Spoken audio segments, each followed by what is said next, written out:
The smell of spilled beer and bleach still clung to Mara Kincaid's clothes when she stepped into the alley behind the Blue Finch, the sun already high and cruelly bright, turning broken glass into glitter and trash into sharp silhouettes.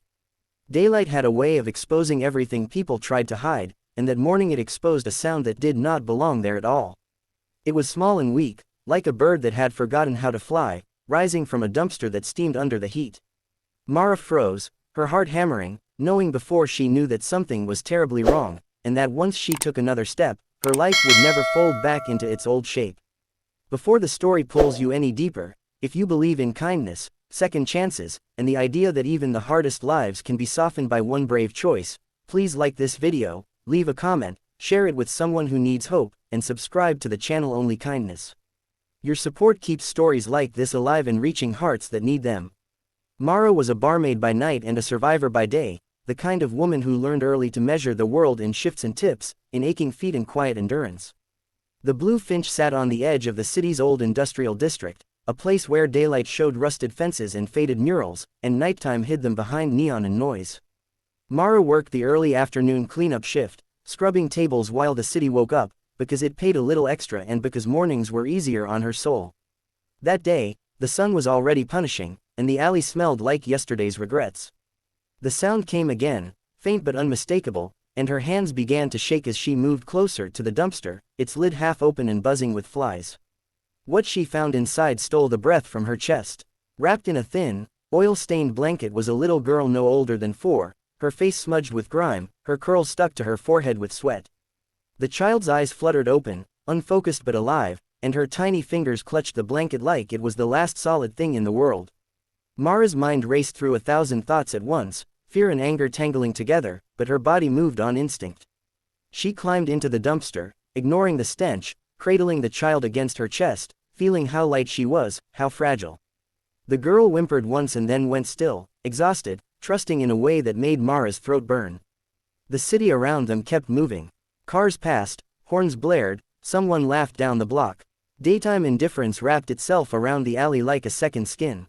Mara carried the child inside the bar, laying her on a booth bench beneath the window where sunlight spilled in, softening the harsh lines of the room. She called for help with hands that shook so badly she had to try twice.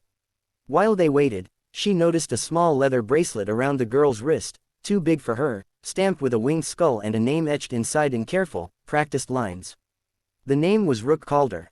Everyone in that part of the city knew the Hell Angels, even if they pretended not to. They were thunder on the highway at noon, leather and chrome flashing in the sun, a presence that made shopkeepers straighten and passers-by look away. Rook Calder was more than a name, it was a warning, a rumor, a man built from stories of iron loyalty and unpredictable mercy. Mara's stomach knotted. She had found his little girl in a dumpster in broad daylight, and whatever came next would not be simple. As the hours unfolded under the unrelenting sun, the truth came together in fragments. The child's name was Elowen, a name as soft as the way she slept once she was fed and cleaned, her breathing evening out, her fingers curling around Mara's sleeve even in rest.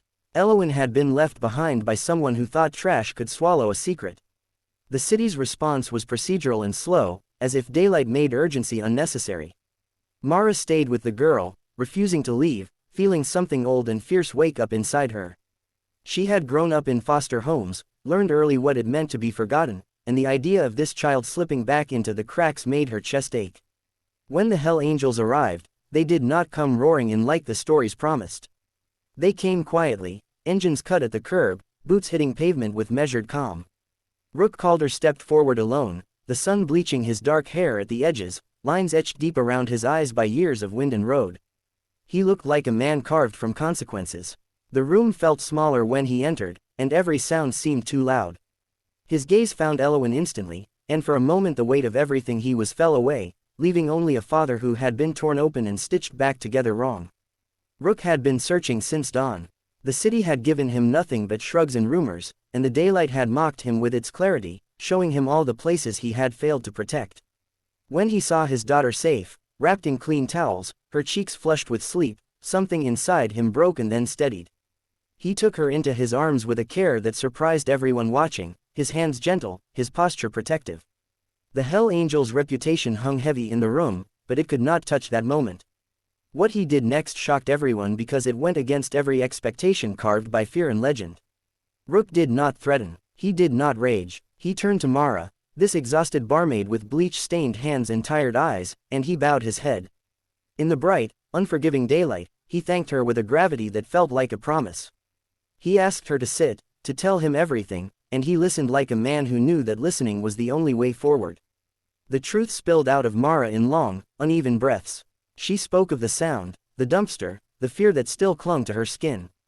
She spoke of growing up invisible and how Elowyn's small weight against her chest had felt like a second chance offered without words. Rook listened, absorbing every detail, his jaw tight, his eyes burning not with anger but with resolve. When she finished, he made a decision that would ripple through both their lives. Rook Calder took responsibility in a way few expected. He stayed until authorities finished their work. He ensured Elowyn was examined, comforted, reassured. And then, in a move that stunned the room, he offered Mara something she had never imagined being offered by a man like him. He asked her to be part of Elowyn's life, not as a shadow or a secret, but as a constant. He knew he lived a life edged with danger, and he knew that kindness, real kindness, was something you built deliberately, in daylight, with witnesses. The days that followed were bright and strange. The city watched with narrowed eyes as Mara's life shifted. She left the Blue Finch, not with drama but with gratitude, stepping into a role she had never planned for. Rook arranged for her to have work that kept her safe, visible, valued. He did not try to buy her silence or her loyalty. Instead, he earned it, showing up when he said he would, keeping his word, allowing Elowyn to choose Mara again and again. The Hell Angels, once a blur of leather and noise, became careful guardians in the daylight, respectful, distant, present. Elowyn bloomed. In the mornings, she chased pigeons in the park while the sun painted her curls gold. She laughed easily, a sound that stitched the past closed. Mara learned what it meant to belong, not as a favor but as a fact. She learned that families could be forged in the aftermath of harm, that men like Rook Calder could choose to be better than their legends. The city noticed too. People whispered, then watched, then softened. The alley behind the Blue Finch grew quieter, cleaner, as if the daylight itself had decided to be kinder. Rook did not forget the person who had thrown his daughter away. He pursued justice with a patience that was more terrifying than rage. The truth came out under the bright scrutiny of day, and consequences followed, measured and final. There was no spectacle, no celebration, just a sense that a line had been drawn and held. Near the end of this story, as the sun dips and the shadows stretch, it is impossible not to feel the weight of what one brave choice can do. If this story has touched your heart, if it has reminded you that kindness can interrupt cruelty and that second chances are built by ordinary people in extraordinary moments, please engage with this video. Your likes, comments, and shares help stories like this reach someone who needs to hear them today. Just before we close, there is one special request. Please comment below with a single word that captures how this story made you feel, or share a moment when kindness changed your life. Your words matter more than you know. In the end, the alley behind the Blue Finch was just an alley again, sunlit and unremarkable. But for Mara Kincaid, for Rook Calder, and for a little girl named Elowyn, it was the place where daylight witnessed a turning point. It was where a poor barmaid chose to listen to a sound the world ignored, where a hell angel chose gratitude over vengeance, and where a child found her way back into arms that would never let go. The city kept moving, the sun kept rising, and somewhere between the glare and the shadows, kindness proved it could still shock everyone.